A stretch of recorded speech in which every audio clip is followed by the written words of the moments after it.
السلام علیکم ورحمۃ اللہ وبرکاتہ۔ ناظرین کیسے ہیں آپ؟ امید ہے کہ آپ خوش ہوں گے۔ اللہ تعالیٰ آپ کو صحت و تندرستی عطا فرمائے۔ ناظرین آج ایک نئے ٹاپک کے ساتھ حاضر خدمت ہیں۔ امید ہے کہ آپ ویڈیو کو مکمل دیکھیں گے۔ جب آپ ویڈیو کو مکمل دیکھیں گے تو ایک آپ مفید معلومات جان پائیں گے۔ ناظرین آج کا جو ٹاپک ہے وہ ٹاپک ہے فسچولا، بگندر، ناسور یا نواسیر۔ بہت سارے اس کے نام ہیں۔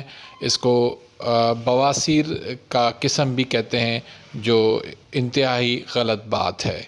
یہ بالکل بھی بواسیر نہیں ہوتا، بواسیر کے بالکل اپوزٹ ہوتا ہے۔ یہ ایک رسنے والا پھوڑا ہوتا ہے جو رستا رہتا ہے۔ بعض اوقات جو ہے مقد کی جگہ پہ وہ اندر کی سائڈ پہ سوراخ ہو جاتا ہے، اور بعض اوقات جو ہے ایک کیل نما جو ہے وہ پھوڑا ہوتا ہے، جو اندر کی طرف بھی ہوتا ہے اور باہر کی طرف بھی ہوتا ہے۔ تو بہت مشکل سے اس کا علاج سمجھا جاتا ہے، ٹھیک ہی نہیں ہوتا۔ بار بار مختلف تجربات حکماء اور ڈاکٹر حضرات کرتے رہتے ہیں، لیکن ہر طریقے سے وہ ناکام جاتے ہیں، تو پھر اس کو لا علاج قرار دیا جاتا ہے۔ ناظرین بہت بڑی غلطی سے اسے بواسیر سمجھ کر علاج کیا جاتا ہے، جس میں ناکامی ہوتی ہے، کیونکہ یقینی ناکامی ہے، کیونکہ یہ بواسیر ہوتا ہی نہیں۔ بواسیر کے علاج سے کیسے ٹھیک ہو سکتا ہے؟ بواسیر ناظرین یاد رکھیں ہمیشہ تیزابی مسئلہ ہے، اور یہ مسئلہ جو ہے وہ تیزابیت والا مسئلہ نہیں ہے۔ اور بواسیر کو ہم تیزابیت ختم کر کے اس کو ختم کر سکتے ہیں، لیکن اس میں جو ہے وہ ہم بواسیر نواسیر کو اور فسچولا کو، بگندر، ناسور کو ہم تیزابیت دے کے جو ہے نا وہ ختم کر سکتے ہیں۔ یعنی بواسیر تیزابیت کو ختم کرنے سے ختم ہوتا ہے، اور بگندر، ناسور، فسچولا تیزابیت پیدا کرنے سے ہوتا ہے۔ تو اس کی مختلف اقسام ہوتی ہیں، لیکن حقیقتاً یہ جو ہے مسئلہ اعصابی غدی مسئلہ ہوتا ہے، یعنی تر گرم۔ تو اس میں جو علامات پائی جاتی ہیں وہ ہمیشہ جو دیکھی گئی ہیں، نبض بالکل ڈوبی ہوئی ہوتی ہے، سست ہوتی ہے، اور ایک انگل پر بڑی مشکل سے آتی ہے۔ پیشاب جو ہے وہ سفید زردی مائل ہوتا ہے، زبان سفید ہوتی ہے، معدہ خراب ہوتا ہے، دل ڈوبتا ہے، رطوبت زیادہ ہوتی ہے۔ یہ اعصابی مسائل ہیں سارے کے سارے۔ مقد کے اوپر ایک پھوڑا ہوتا ہے جو خشک بھی ہوتا ہے اور رستہ بھی رہتا ہے۔ شام کو اس کو سر درد بھی ہوتا ہے، اور شام کے وقت اکثر جو ہے نا اس کی طبیعت خراب ہو جاتی ہے، بلڈ پریشر اس کا لو بھی ہو جاتا ہے۔ تو ناظرین اب ہم آتے ہیں اس کے اسباب کی طرف۔ تو اسباب میں زیادہ ٹائم بیٹھے رہنے سے، یا زیادہ ٹائم کام کرنے سے، بہت زیادہ دماغی کام کرنے سے، اور جنسی طاقت کی ادویات کثرت سے استعمال کرنے سے یہ مرض لاحق ہو جاتا ہے۔ اور اس کے علاوہ غذا کے اندر جو ہے وہ بہت زیادہ میٹھی چیزیں اور پانی والی غذائیں، یعنی الکلی والی غذائیں، اور جو ہے وہ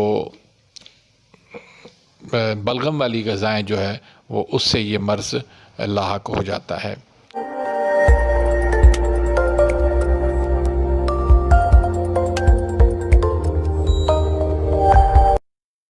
تو سب سے پہلے جو ہے ہم اس کا علاج بتانے سے پہلے اس کا اصول علاج میں آپ کو بتاؤں گا۔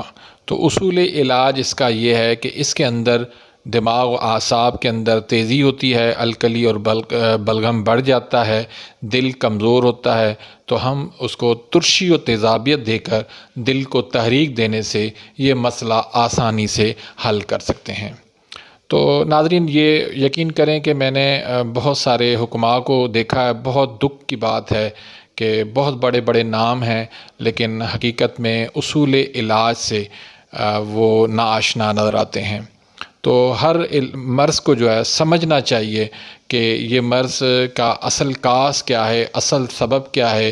مریض جو آپ کے پاس آتے ہیں اس کی آپ تشخیص کریں کہ یہ کس مزاج کا مرض ہوتا ہے، تو اس حساب سے آپ علاج کریں تو انشاءاللہ ناکامی نہیں ہوگی۔ لیکن آپ ایسے ہی صرف یوٹیوب پہ اپنا نام کمانے کے لیے ایسے بے تکے سے نسخے آپ پیش کریں گے تو اس سے بجائے فائدے کے ہمارے عوام الناس کو اور بھائیوں اور دوستوں اور بہنوں کو اس سے مزید مسائل پیدا ہوں گے۔ تو اس لیے ہر مرض کو آپ سمجھ کے علاج کریں تو انشاءاللہ کوئی مشکل بات نہیں ہے۔